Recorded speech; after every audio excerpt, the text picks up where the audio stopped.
So despite what you may think, even though I really didn't like Phantom Menace, Attack of the Clones, in my opinion, is the worst. Why? Because not only was so little learned from the mistakes of the first film, well, okay, there's a lot less Jar Jar, but this one is just straight out boring.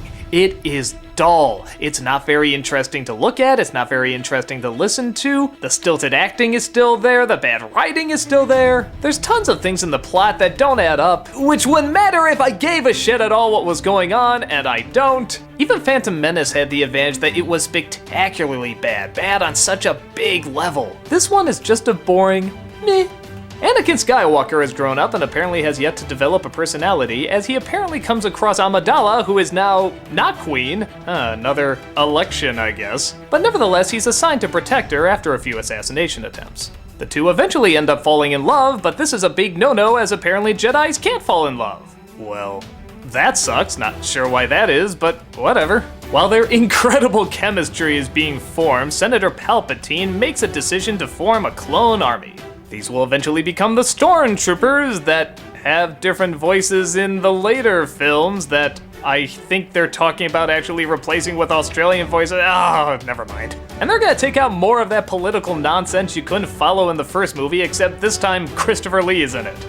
Well, that's cool, I like Christopher Lee, but what's he doing there? What's his evil plan? More political talk that you can't follow. And honestly, that's about it. They try to fill up all these other things going on, but it's not interesting, and since you can't really follow the political talks or the war talks or anything like that, I don't really know what it ties into what's supposed to be important. We get a little bit of Anakin being separated from his mother, but he just kind of says he's upset and angry, and that's about it. There's not any more diving into it. The romance is kind of similar too. They just kind of say they're in love over and over and find really corny ways of saying it, and that's it. You never feel any chemistry out of them because the acting is so stilted. At this point, I was starting to realize it wasn't the actors being chosen that was the problem. Now, don't get me wrong, some of them can actually do okay. Ewan McGregor is actually a pretty good replacement for Obi-Wan. Christopher Lee is always a lot of fun, and of course, Palpatine is always great. Actually, I'm just realizing, it's all the Brits. The British people are the only ones that give great performances in these movies. Even in the first Star Wars films, Ford and Hamill are a little whiny, but with the exception of James Earl Jones, it's all the British people that add the credibility to the movie. Maybe that's why Carrie Fisher tried to do the British accent. But regardless, what I'm getting to is that unless you have a really, really good actor, it's hard to make this dialogue sound natural. And you have to put a lot of trust in your director that what you're doing sounds and looks good.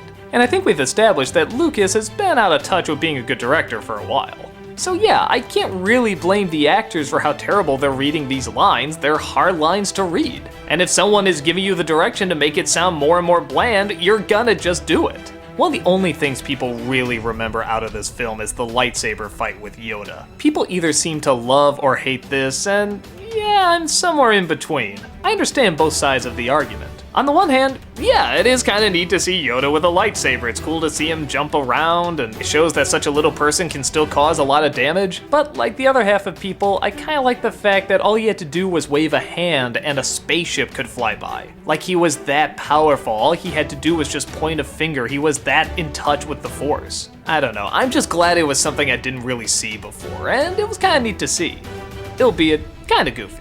But trust me, that's nothing compared to the other goofy scenes in this. Like a 50s diner in a galaxy far, far away. Yeah, this isn't like the cantina on Mos Eisley where it's like, oh, it kinda looks like a bar, but it's still kind of its own thing. No, this is just a diner designed a little differently. Did Star Wars have the 50s? Come on, there still has to be something otherworldly about it. Not just, oh, take a diner waitress and make her a robot, boom.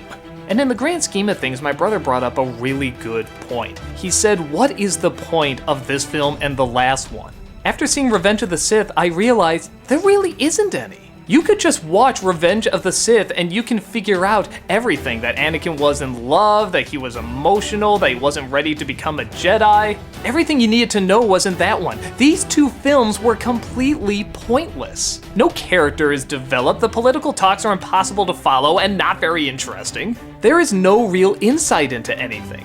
And between the two of them, this one seems the most pointless. It's forgettable, it's dull, it's not even that creative. You can't even really enjoy it for how bad it is. Well, Okay, some lines, but it's still mostly just a drag. Oh, yeah, that line makes it in the movie too, from C-3PO. Oh, it's so stupid! Anyway, if you want to rip it apart and nitpick it, there's more than enough material, but in my opinion, if you can't even say it's so bad it's good, this is the Star Wars movie you can easily skip.